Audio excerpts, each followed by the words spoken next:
1. Yolanda Torns. She was known as Yolanda Michelle Torns in her mid-40s at the time of her conviction, living in Jackson, Mississippi, with no widely known formal occupation.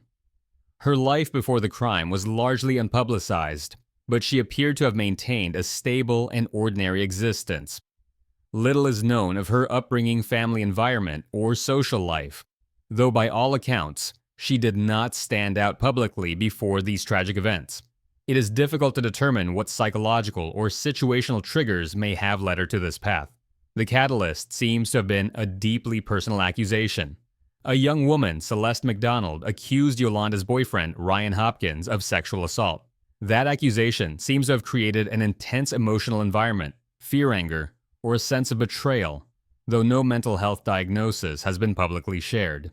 What is evident is that Yolanda's actions escalated from ordinary life into criminal complicity under immense emotional pressure tied to the accusation. On March 31, 2019, Celeste McDonald was reported missing in Scott County, Mississippi.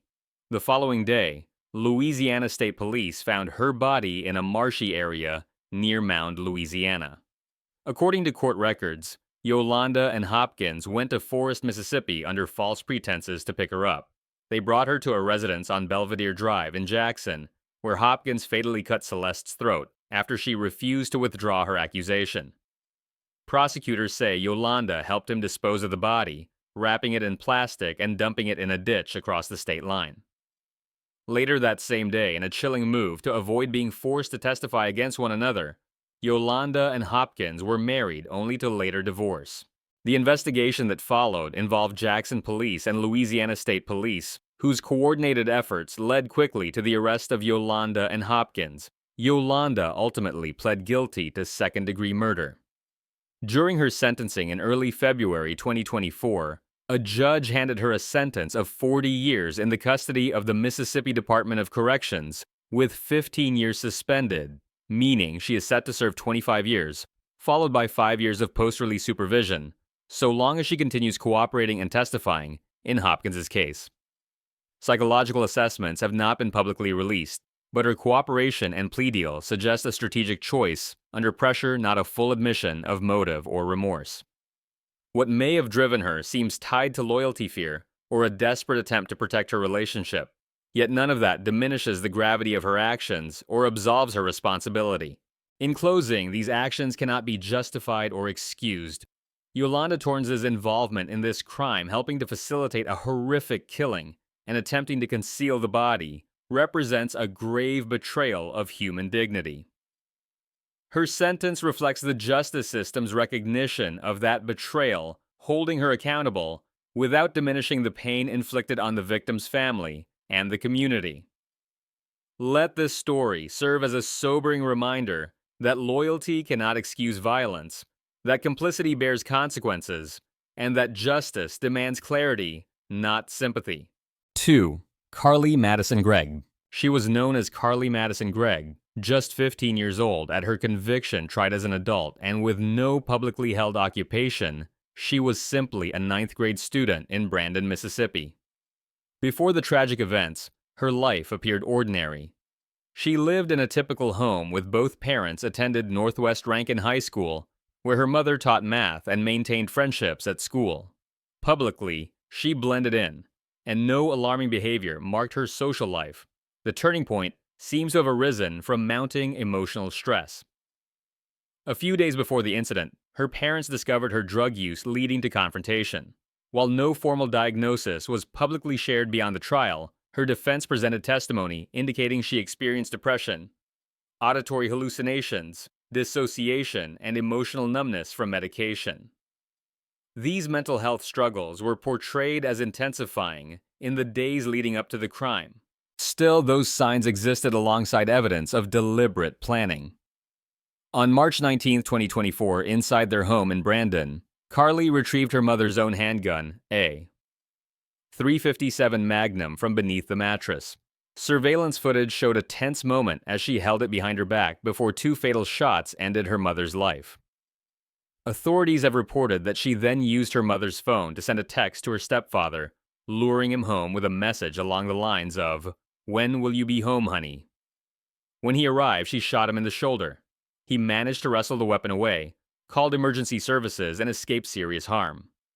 In a chilling aftermath, Carly invited a friend to the scene, reportedly asking, "Have you ever seen a dead body?" before leading the friend upstairs.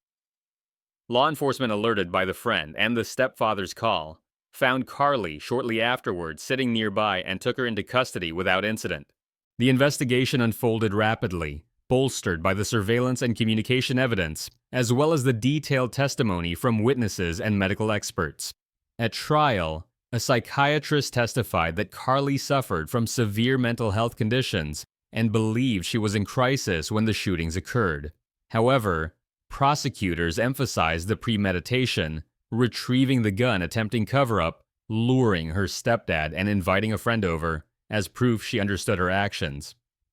A Rankin County jury ultimately rejected the insanity defense, finding her guilty of first-degree murder, attempted murder, and tampering with evidence. She was sentenced to life in prison without the possibility of parole, including concurrent life terms, for the murder and attempted murder charges, plus an additional 10-year sentence for tampering with evidence, specifically hiding the kitchen surveillance camera in a refrigerator. The verdict came after roughly 2 hours of deliberation following a week-long trial, which included emotional testimony from her stepfather and chilling video evidence. A judge denied her later bid for a new trial, agreeing that newly revealed details about her childhood therapy and hallucinations would not likely change the outcome. Psychologically, the case reflects a tragic convergence of underlying mental health turmoil and calculated behavior. While signs of distress and hallucinations were present, they coexisted with calculated actions, planning concealment and manipulation that underscored her awareness and intent. In closing, these were not the actions of a helpless victim, but choices made with chilling deliberation. Carly Gregg's crimes shattered the lives of those closest to her, inflicting profound grief and betrayal. Her life sentence underscores that accountability remains paramount, that acts of violence, especially against family, carry irreversible consequences. This story does not invite sympathy for the perpetrator, but demands sober reflection on the weight of personal responsibility and the deep scars left behind. 3. Jayme Lynn Tubbs. She was known as Jayme Lynn Tubbs in her 40s when she was convicted late in 2023 of 2 counts of first-degree murder, along with the related charges of desecration of a human corpse. Before the crime, she existed quietly in Quitman County, Mississippi, with scant public presence. Details of her family background, upbringing, or social life are limited in public record. She did not have a known profession or public persona. Her image was that of an ordinary local woman, unremarkable and largely invisible. The triggers that propelled her into this horrific crime remain murky. Court records suggest that she was involved with a local man, Keith Coleman Jr., who trafficked drugs and maintained multiple relationships. Tubbs' relationship with him reportedly involved exchanges of intimacy in return for methamphetamine. While no formal psychological diagnosis has been disclosed, these circumstances hint at vulnerability manipulation and a descent from ordinary life into criminal complicity. In 2019, 2 individuals, 19-year-old April Jones and 39-year-old Will Polk, were invited by Tubbs to join what appeared to be a late-night drive purportedly to Taco Bell. Trustingly, they agreed, and Tubbs drove them into a remote field in Quitman County. There, Coleman ambushed them. Jones was targeted first. Reports indicate he beat her, and when she tried to flee, he shot and killed her. Polk begged for his life, saying he would not speak out, only for Coleman to reply, "I know," before shooting him as well. After the killings, Tubbs and Coleman went to a Walmart to purchase tools. They returned to dismember the bodies at a residence on Butler Street. Court testimony reveals that Tubbs laughed while dismembering Jones, reportedly upset over Jones dating Polk.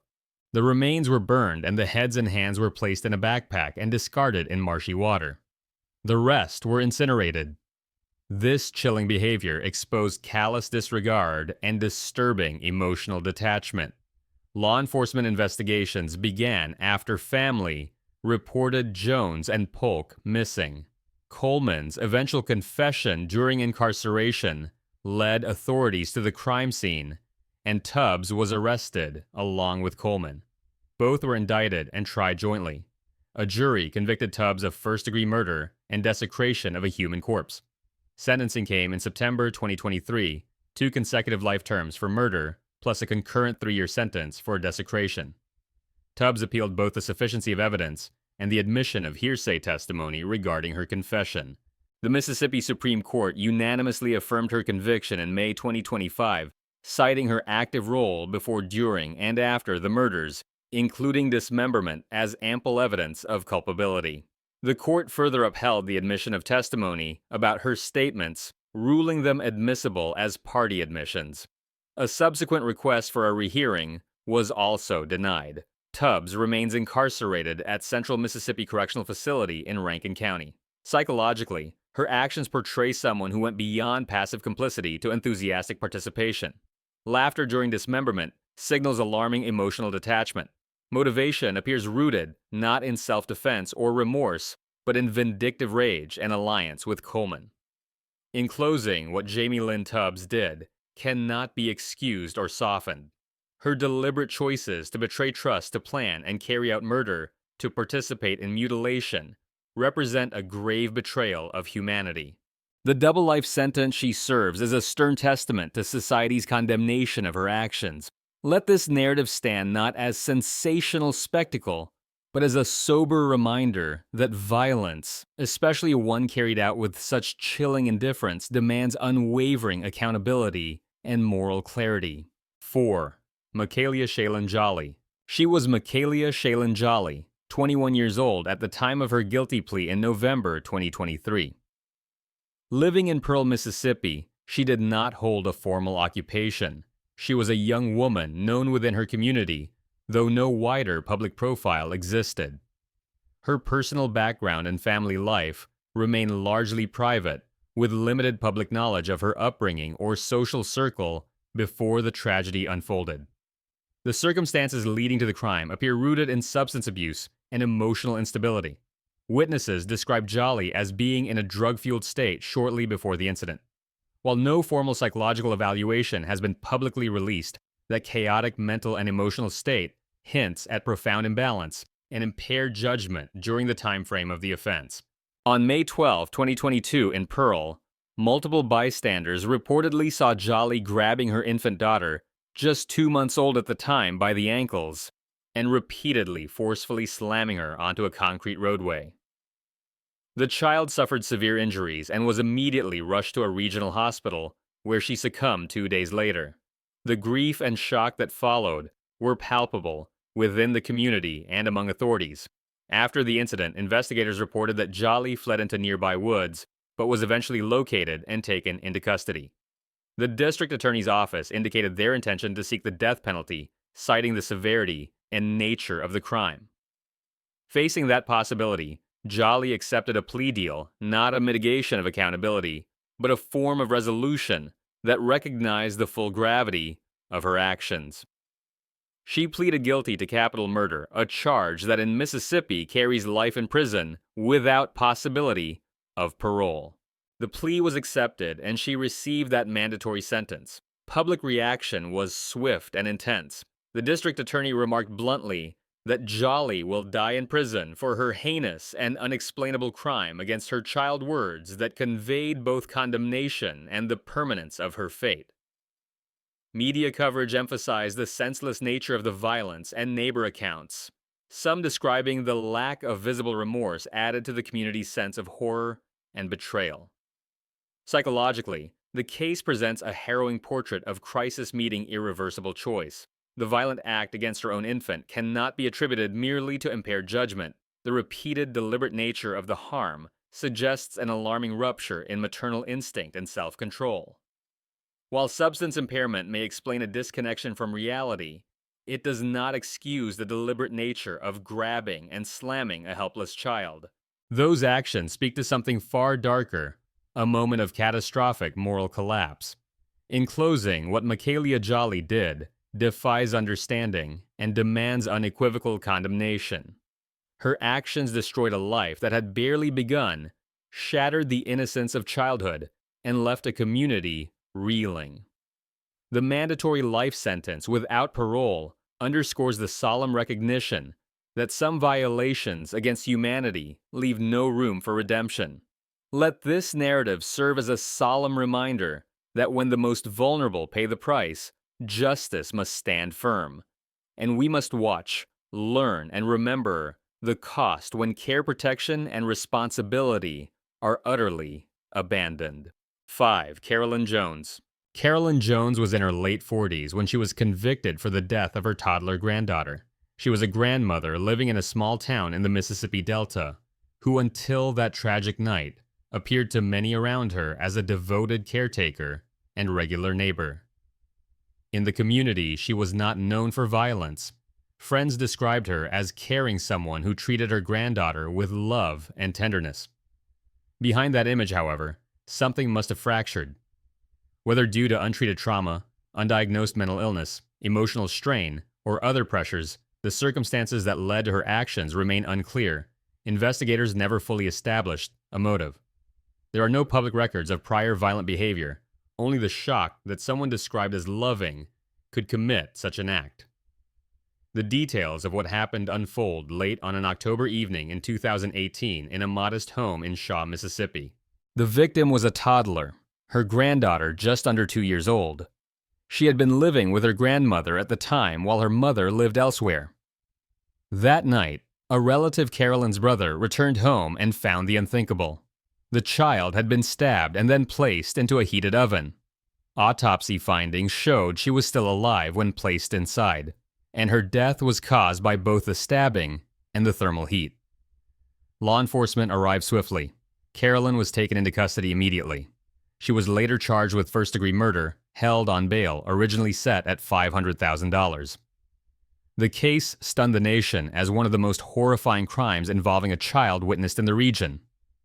Media outlets and local officials echoed that sentiment, emphasizing how rare and devastating such violence against a child remains. As the investigation proceeded, the public reaction was one of disbelief and grief. A candlelit vigil was held, attended by family, friends, and local officials. Loved ones gathered to mourn a child they had hoped to raise, and a grandfather tearfully recalled that she would always be his baby girl.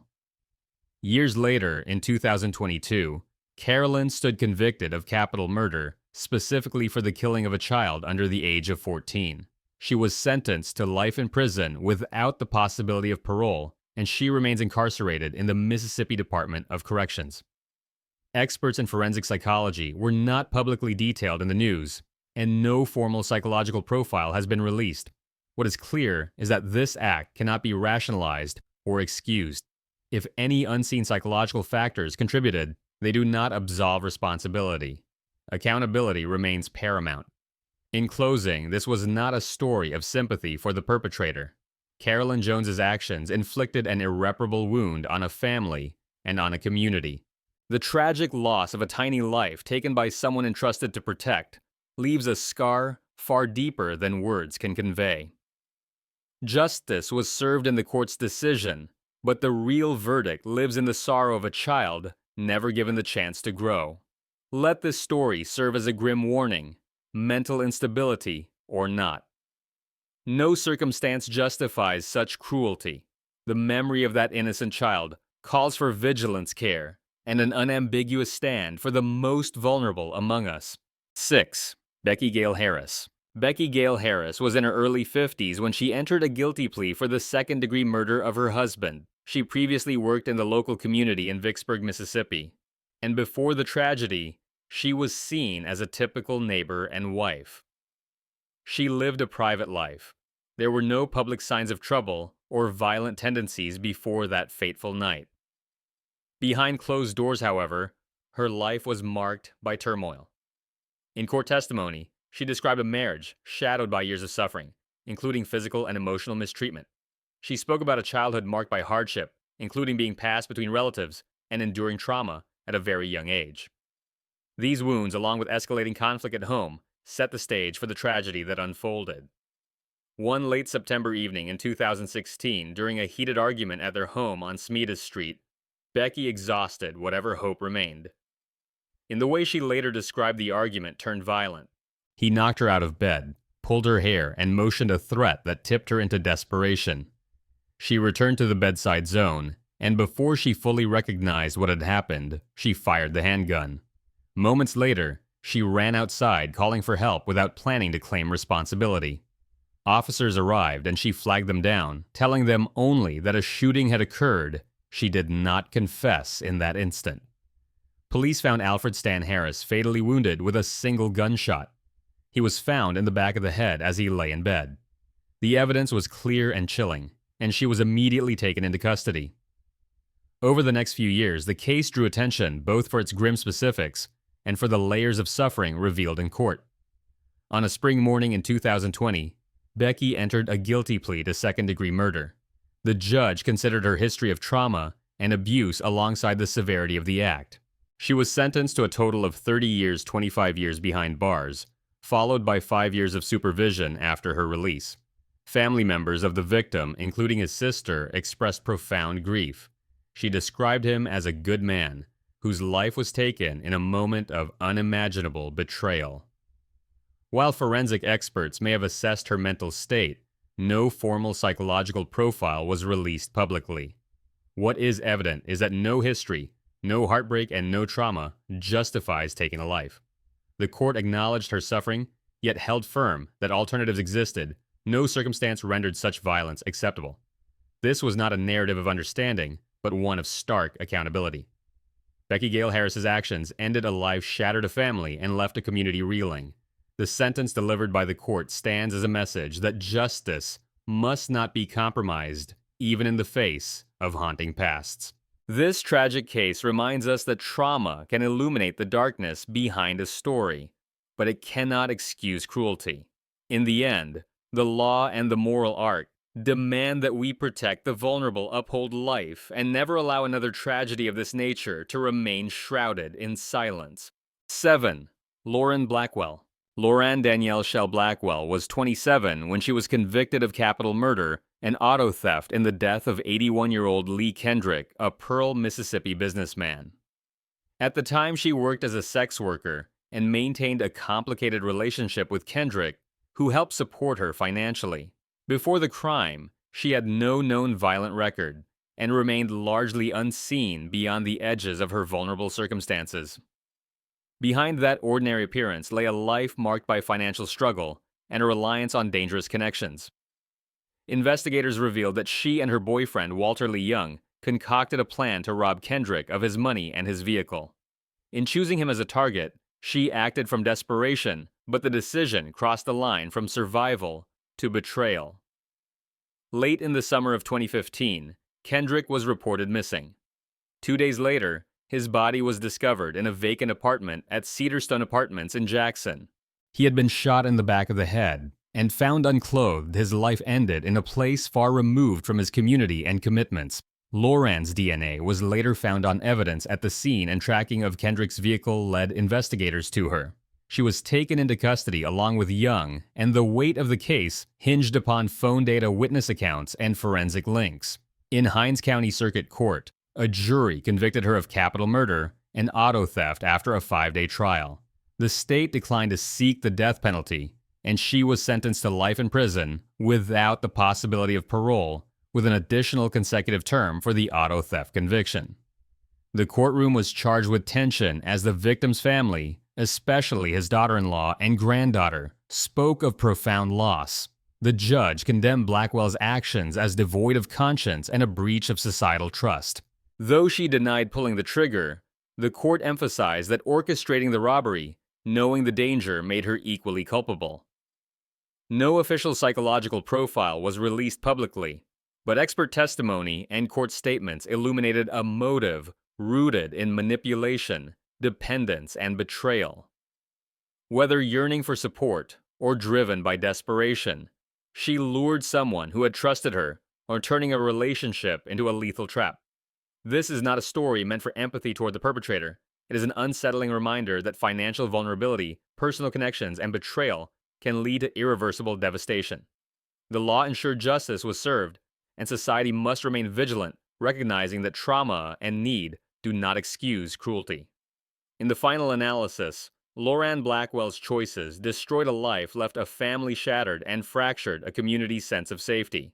There can be no forgiveness for the calculated end of a life entrusted to protect, not prey upon those who needed her most. Let this story stand as a sober warning. Accountability must remain absolute, and the most fragile among us deserve protection, not exploitation. 8. Brandy Nicole Williams. Brandy Nicole Williams was in her early 20s when she drove the truck that ended the life of Sheriff Gary Welford, a respected law enforcement officer in George County, Mississippi. At that time, she was engaged in a relationship with a man named Christopher Baxter, who faced criminal charges. There was nothing in her public image to suggest any propensity for violence. She lived in a tight-knit rural community, familiar but not prominent. Behind that facade lay an entanglement shaped by legal trouble and a troubled relationship. Baxter had pleaded guilty to a serious drug offense just days before the events unfolded, and Williams herself had recently entered a pretrial diversion program for unrelated charges. Those circumstances appeared to limit her choices and escalate her exposure to risk. On a summer afternoon in 2010, Williams and Baxter fled from law enforcement.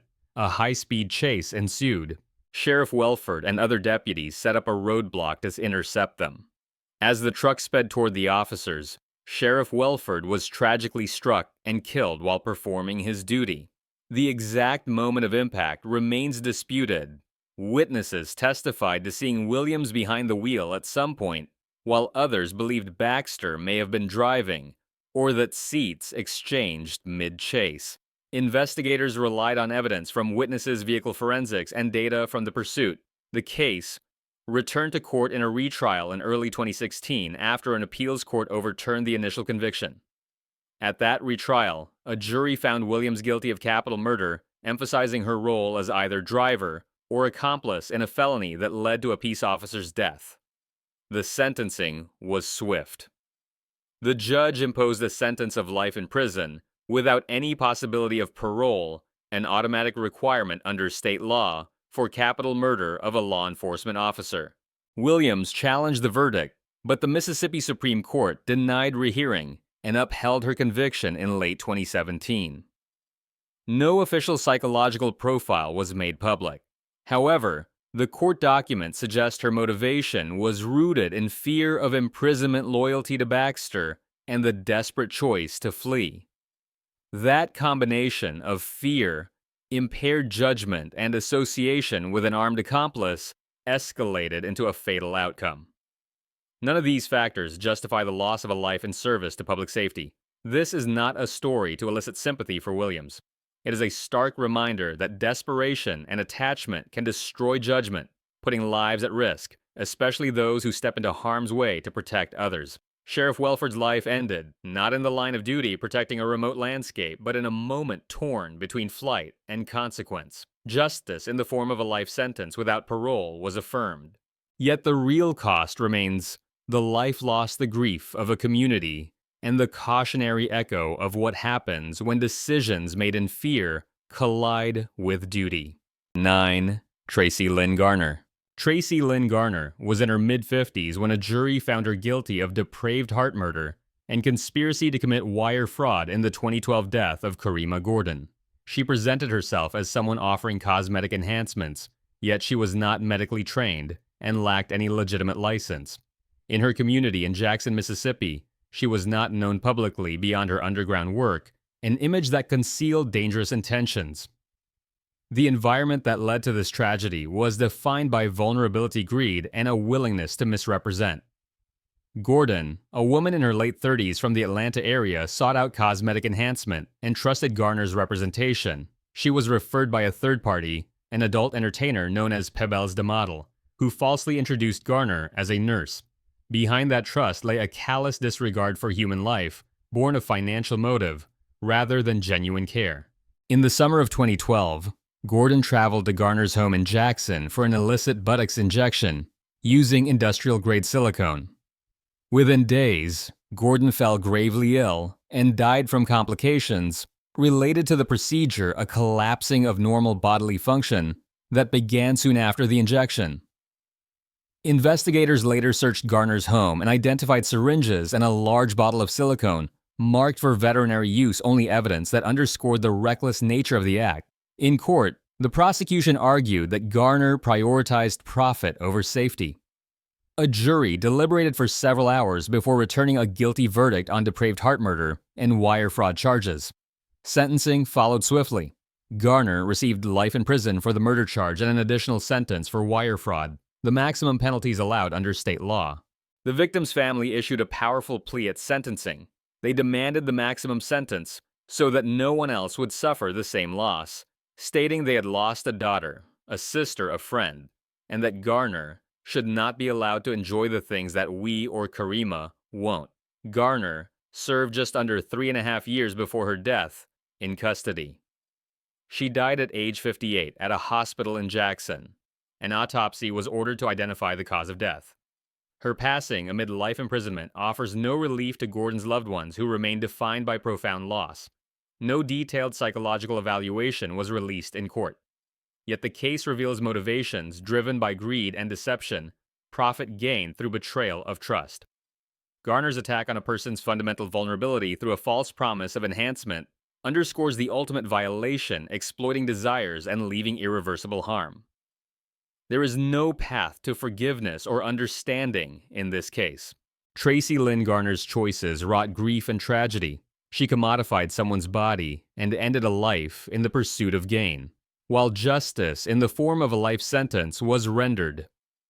The real consequence endures a family's sorrow, a community's outrage, and the unflinching reality that reckless disregard for the value of life cannot go unpunished.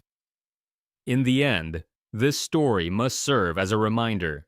Trust placed in unqualified hands can be fatal, and accountability must always outshine desperation or deceit. 10. Rebecca Lynn Jones.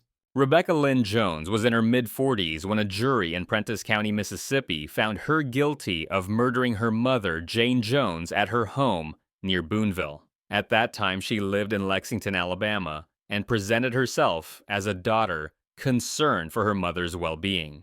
In front of neighbors and acquaintances, she gave no hint of a looming tragedy. Yet behind that everyday appearance lay a relationship marked by conflict and long-standing tension. Witnesses, including family and friends, recalled years of arguments between Rebecca and her mother. For much of Rebecca's life, she battled addiction to drugs and alcohol. Though she had entered recovery and achieved a level of sobriety prior to the fatal day, her past weighed heavily on their bond.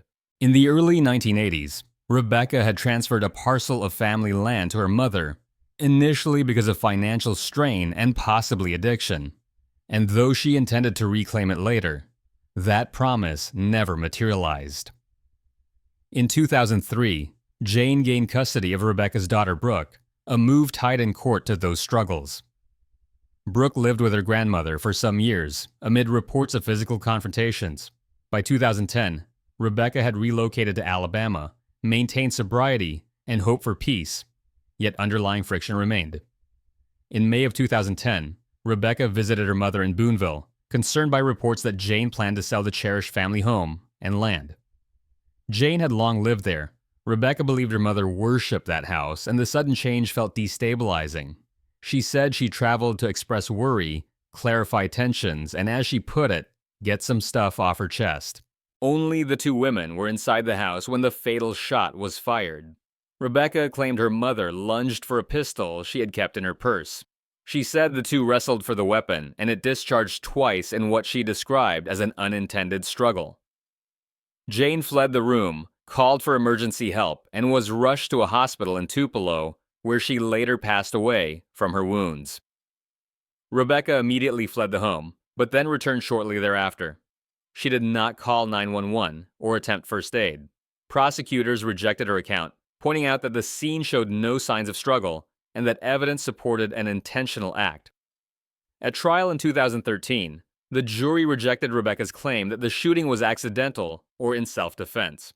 They convicted her of deliberate design murder, first-degree murder, under Mississippi law.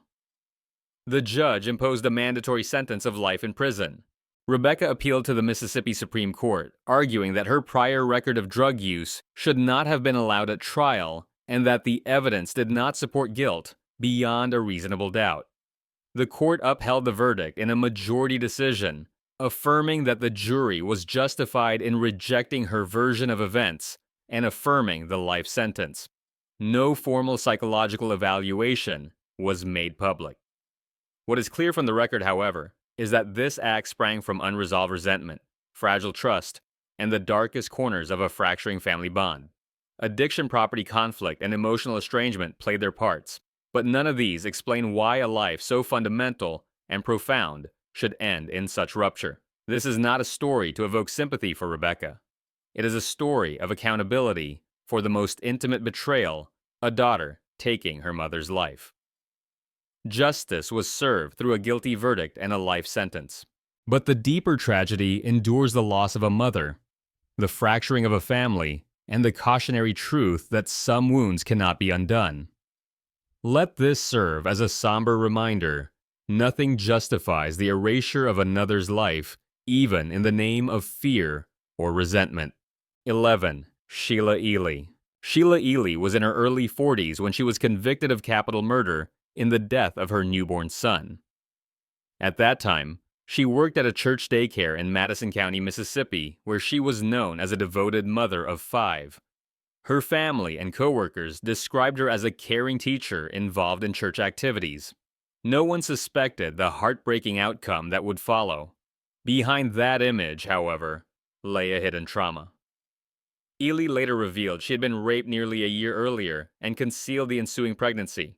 She sought prenatal medical care neither for herself nor her child, carrying the pregnancy in silence. In the summer of 2010, in a hotel room in Gluckstadt, she gave birth alone. Feeling overwhelmed and isolated, she wrapped the newborn in a comforter, enclosed that in a trash bag, placed everything in a suitcase, and abandoned it behind her church.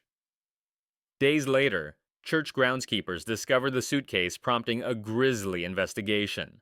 Investigators quickly linked the scene to Ealey.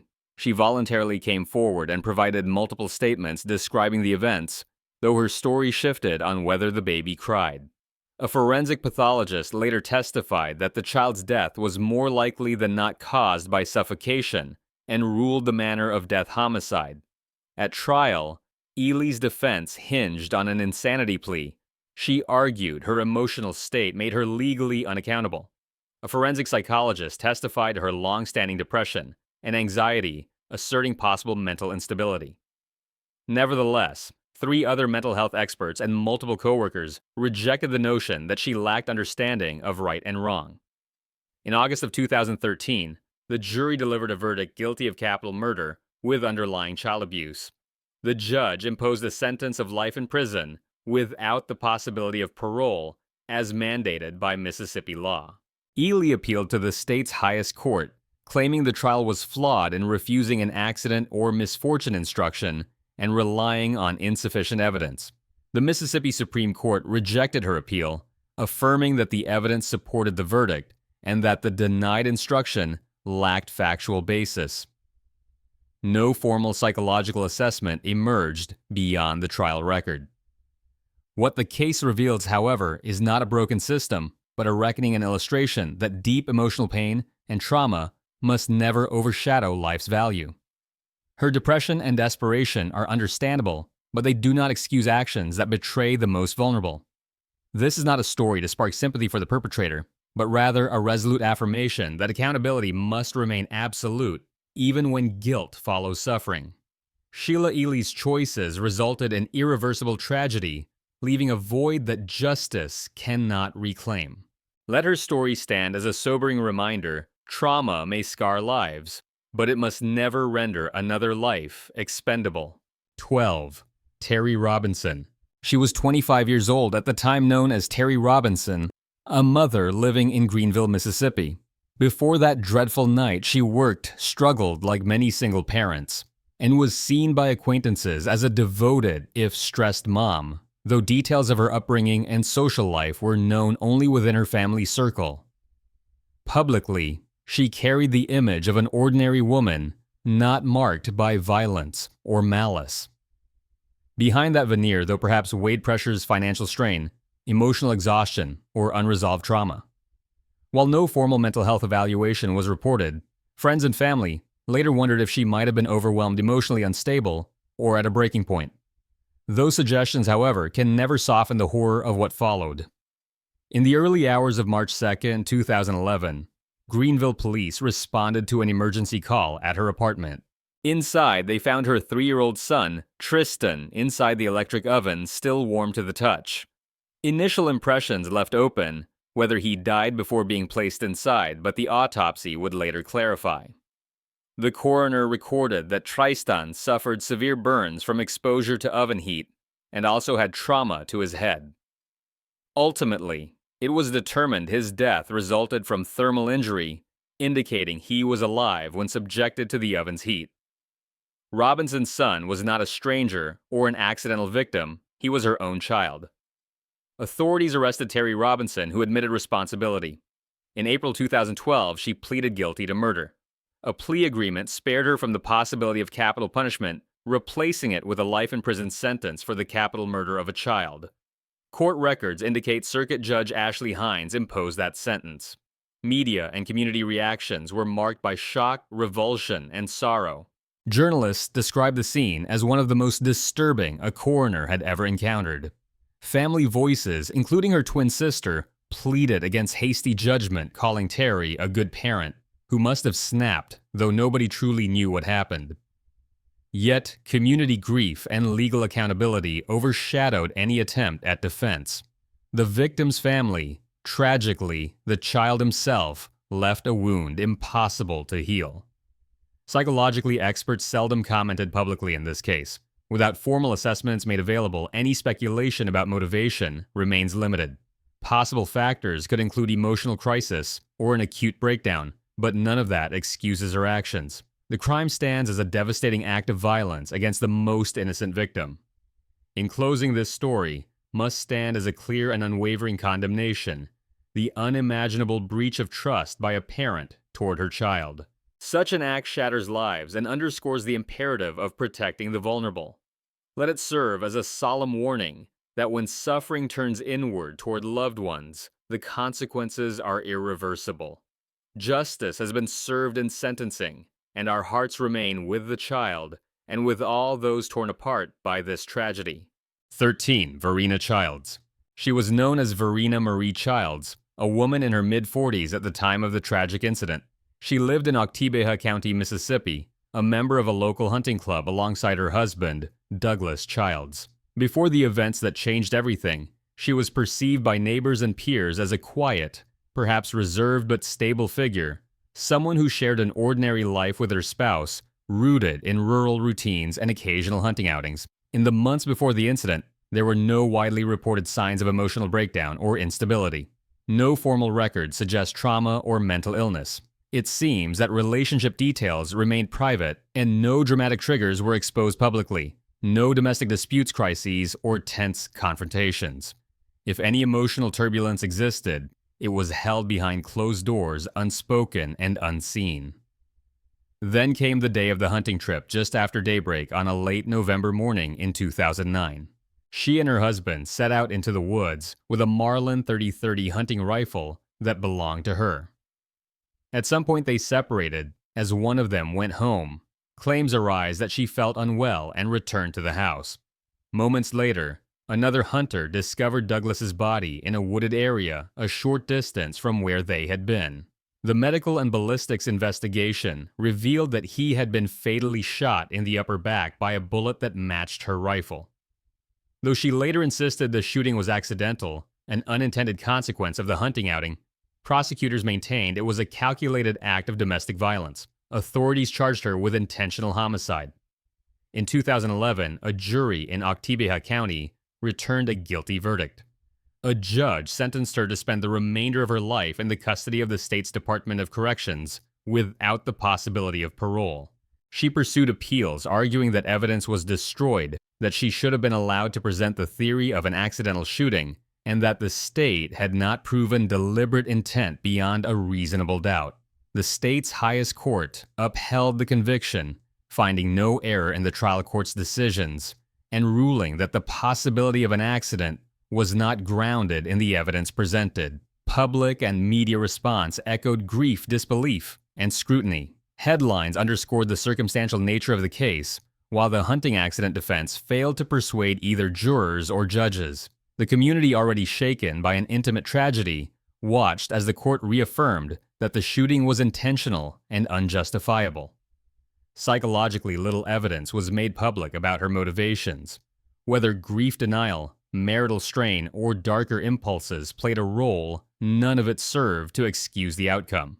Experts weighed in only through legal documents and appellate opinions, not through mental health evaluations or therapeutic insights. The verdict rested firmly on the legal determination that the act displayed deliberate design through the use of a firearm in a manner calculated to bring about death. In closing, her actions stand as a resolution of both heartbreak and accountability. There can be no justification for taking a life, especially the life of a spouse. The conviction and life sentence underscore the gravity of her act and affirm that society preserves justice over denial. This serves as a somber reminder that the most ordinary lives can unravel in devastating ways, and that courts must uphold the safety and dignity of victims above all. 14. Donna Freeman. She was Donna Marie Freeman, 36 years old at the time, living in the Helena area of Jackson County, Mississippi. In the community, she was known simply as a local woman, perhaps unremarkable to most who had a past acquaintance with the man who would become her victim. Before the events unfolded, she lived a life familiar in rural, small-town terms: relationships, family ties, and the patterns of ordinary days under quiet skies. In the months and weeks leading up to that fateful morning, there were few clear signs that something had quietly unraveled. Legal filings and news reports suggest that she had become romantically involved with another man, one who perhaps exerted influence over her decisions. Prosecutors later accused her of being under the spell of her then-partner, a phrase that implies emotional coercion or manipulation rather than outright violence. On a day in early March 2011, she and her companion went to the home of Charles Ike Mason Jr., an 85-year-old junkyard owner from Helena. Mason had once cared for her. He had once bought her a car and a trailer, acts of generosity that anchored her in his life. That morning, she shot him one time in the back using a small caliber rifle. After the shot, she and her companion took money and a cell phone from him. Within months, law enforcement had arrested her. In October of 2011, she was formally charged with capital murder, acting in concert with another during a robbery. Her partner, Jeffrey Gray Allen, would go on to receive a life sentence for his role. She faced her own path through the courts. In early March of 2014, she pleaded guilty to second-degree murder and an unrelated charge of burglary of a dwelling. The court handed down a day-for-day prison term of 27 years, followed by additional penalties for the burglary charge.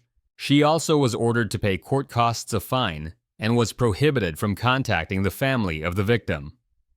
During sentencing, the district attorney described how she and others had taken advantage of Mason's generosity to satisfy their own greed, noting how the combination of guns and drugs had brought tragedy to what should have been trusting bonds. In court, she addressed Mason's daughters and said simply, "I shot and killed Charles Mason," before adding that she was sorry and hoped they could find forgiveness. The emotional weight of that moment was palpable. One of Mason's daughters fled the courtroom in tears. The family, overwhelmed by grief, read a statement recalling Mason's dedication to his many children and grandchildren, his generosity, and their heartbreak that his life was taken by someone he had cared for. Psychologically, experts did not publicly release assessments of her motivations. While suggestions of coercion by her companion were raised by prosecutors, no mental health evaluation was presented in court records cited by the media. That absence of formal insight leaves her internal struggle unspoken and shrouded. In closing, let this remain a clear and unequivocal condemnation. Her act ended a life given trusted and cherished by a community and a family. There is no mitigation for the betrayal of a giver by one who received. Justice was served in the form of a lengthy prison sentence, and the memory of Charles Mason endures in our awareness of how mercy, once misused, exacts irreversible consequences. 15. Kristi Lee Fulgham. Kristi Lee Fulgham was 26 years old when the crime that would define her life took place. At the time, she was a mother separated from her husband and known in her Mississippi community as a woman who could be warm and charming, but also restless and financially strained. She had grown up in a difficult environment with fractured family bonds and exposure to instability. Friends and relatives recalled that beneath her outward poise was a person often preoccupied with money relationships and a desire for a more comfortable life. In the months leading up to the murder, the pressure in Kristi's life appeared to mount. Her marriage to 28-year-old Joey Fulgham had broken down, and she was involved with multiple other men. There were reports of financial troubles, resentment toward her estranged husband, and conversations about his life insurance policy. According to testimony later presented in court, Kristi told her father that she stood to gain a substantial payout if Joey died enough she claimed to end her struggles for good.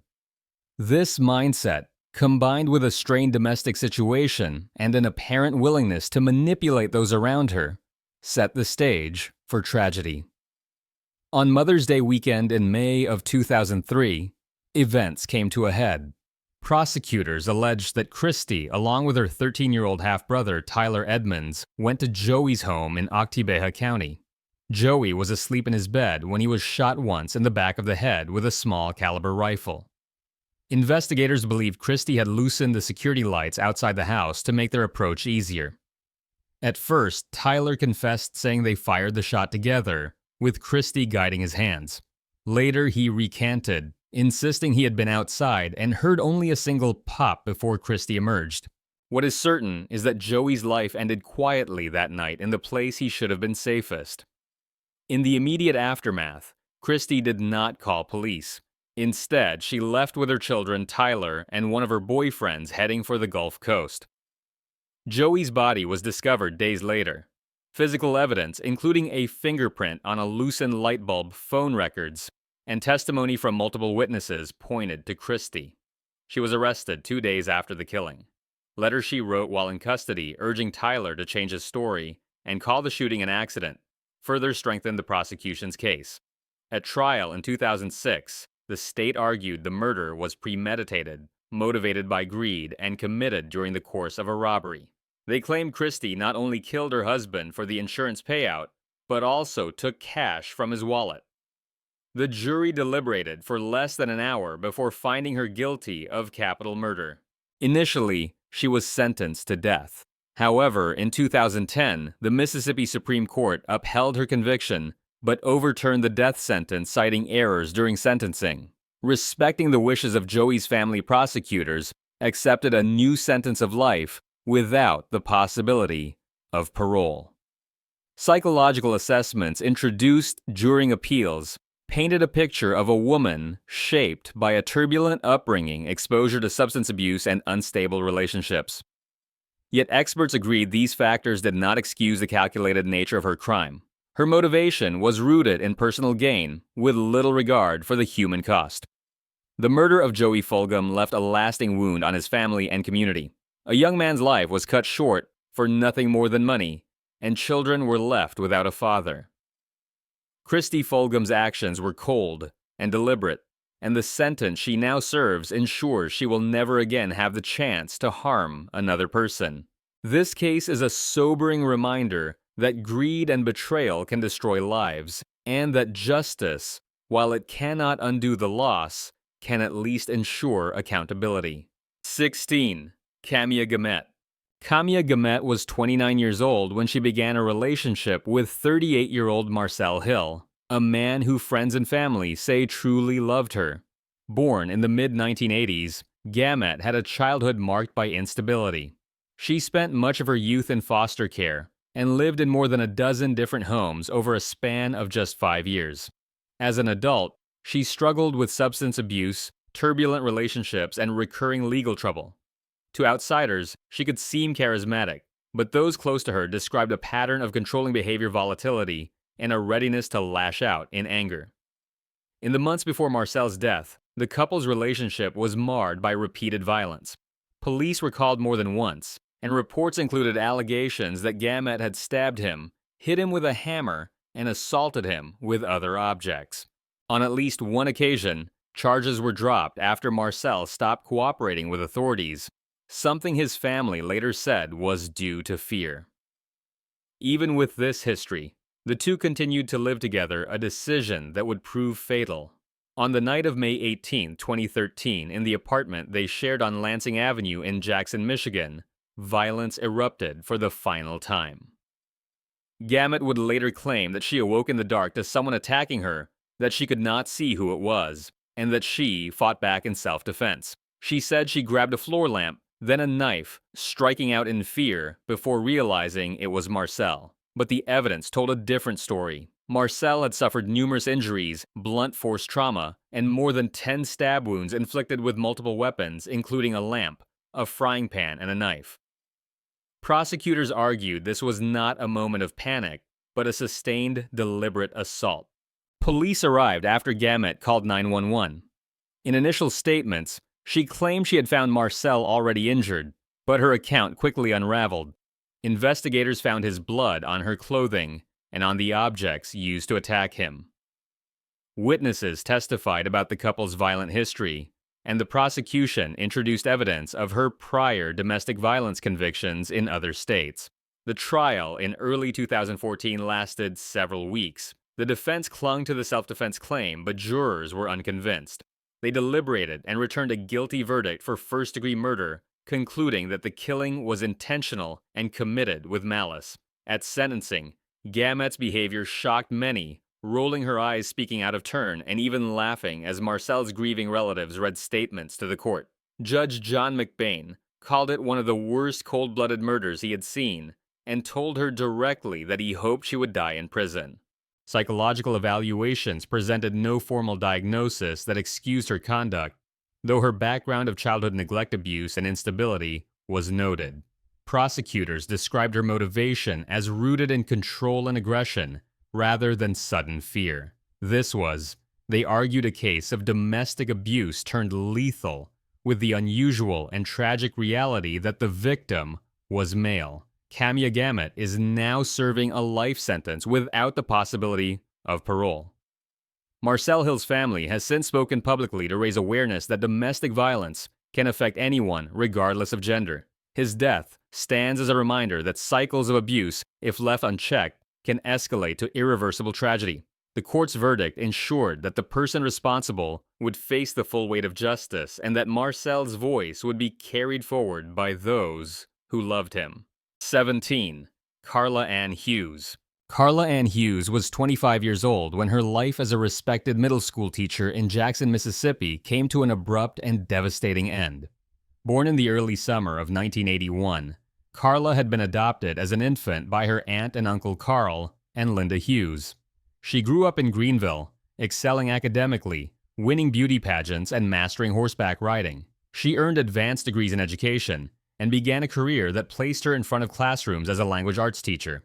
Outwardly, she was an image of accomplishment and respectability. But behind the polished resume, her personal life had taken complicated turns. A failed engagement in 2004 left her raising a young son. In her new job at a Jackson middle school, she met fellow teacher Keon Pittman. Despite Pittman's engagement to a woman named Avis Banks, who was 5 months pregnant with his child, Carla entered into a romantic relationship with him. Friends later described her as deeply involved, even obsessed with the idea of being with Pittman. On the night of November 29th, 2006 tragedy struck. Avis Banks, a 27-year-old daycare worker, was found by Pittman in the garage of their Ridgeland home, fatally wounded. The scene bore signs of a forced entry, but nothing had been stolen. At first, suspicion fell briefly on Pittman himself, but as police dug deeper, attention shifted to Carla. A key break came when her cousin told investigators he had lent Carla a loaded .38 caliber revolver shortly before the murder, and that it was returned to him empty. Ballistics testing confirmed it as the weapon that killed Avis. Investigators also found that Carla's shoe prints matched those used to kick in the back door, and cell phone records placed her near the house at the time of the murder. The prosecution argued she had driven there, waited for Avis, and attacked her in a jealous rage, determined to remove the woman who stood between her and Pittman. Carla was arrested within a week of the killing, initially charged as an accessory, but soon facing 2 counts of capital murder, one for Avis and one for her unborn child. During her 2009 trial, prosecutors portrayed her as calculating and motivated by the desire to claim Pittman for herself. Pittman testified for the prosecution, describing their affair but insisting he had nothing to do with the killing. The defense tried to redirect suspicion toward him, painting him as unfaithful and manipulative, but the jury did not believe it. After 8 hours of deliberation, Carla was found guilty on both counts. Though the state could have pursued the death penalty, the jury opted for mercy, sentencing her to 2 consecutive life terms, without the possibility of parole. Appeals followed, but in 2012, the Mississippi Supreme Court upheld the convictions, finding no error in the trial. Experts and court observers described her actions as driven by jealousy and possessiveness, not sudden rage alone, but a deliberate decision to eliminate a romantic rival. The calculated preparation, the borrowing of a weapon, and the attempt to disguise the crime as a burglary painted a chilling portrait. Today, Carla Ann Hughes remains behind bars. The loss of Avis Banks and her unborn child is a reminder of the destructive power of jealousy and obsession. 2 lives full of promise were ended in an instant, and a community was left to mourn. A justice ensured that the person responsible will never walk free, but the senselessness of the act continues to echo as a cautionary tale of how love, when warped by entitlement and envy, can become lethal. 18. Elicia Hughes. Elicia Hughes was 32 years old, a soft-spoken 3rd-grade teacher, a mother of 2 young daughters, and by all appearances, part of a stable suburban family. She had married her husband Brian Hughes in 1999, and over the next 5 years they built a comfortable life in Jackson, Mississippi. Friends saw them as a professional couple on solid footing. She in education, he in the computer industry. But beneath the surface, their marriage was strained by infidelity and mistrust. On the night of June 3, 2004, Alicia's life changed forever. She later told investigators she had been asleep when she heard several popping sounds followed by the home's security alarm. Rising from bed, she walked toward the front of the house, found the door open, and saw Brian lying on the floor in the den. She called 911, but by the time emergency responders arrived, Brian was dead. At first, the scene appeared to suggest a possible intruder. Spent shell casings were found both inside and outside, and Brian's .45 caliber handgun was missing. Yet police noticed inconsistencies. There were no signs of forced entry beyond the open door. And crucially, Alicia's statement about hearing shots before the alarm conflicted with how the system would react in a true break-in. Investigators quietly began to question whether this was a burglary at all. In the months that followed, detectives uncovered evidence of Brian's multiple affairs. One girlfriend testified that she had been speaking with him on the phone that night, and that he abruptly ended the call when Elicia entered the room. Phone records placed the end of that call just minutes before the time of the shooting. 9 months later, the case took a decisive turn when gunshot residue testing revealed traces on the back of Alicia's right hand. The prosecution argued this was more consistent with firing a weapon than with touching a body. They also noted the distribution of shell casings and the absence of blood in the foyer, suggesting Brian had been shot in the den rather than at the doorway. In March of 2005, Elicia was arrested for murder. Her first trial began in January of 2007. Prosecutors claimed she had discovered her husband's infidelities and decided to kill him, motivated in part by a $250,000 life insurance policy. The defense countered that Elicia was confused in her initial statements, and that another person, perhaps a jealous partner of one of Brian's lovers, could have committed the crime. After just 2 hours of deliberation, the jury convicted her and she was sentenced to life in prison. But the case was far from over. The judge later overturned the verdict, citing racial discrimination in jury selection. At her retrial in November of 2007, the defense introduced new evidence a neighbor had heard gunshots followed almost immediately by the screech of car tires. A ballistics expert testified the residue on Alicia's hand could have been transferred when she touched her husband after the shooting. The second jury deliberated for only 2 hours before acquitting her. The Elicia Hughes case remains polarizing. To some, it is an example of wrongful accusation. To others, a case where a guilty person slipped away. What is certain is that Brian Hughes lost his life, 2 children, lost their father, and the truth of what happened that night is known only to the person who pulled the trigger. It is a stark reminder that behind the facade of a seemingly perfect life, betrayal and hidden conflicts can turn deadly, leaving a family shattered and justice unsettled.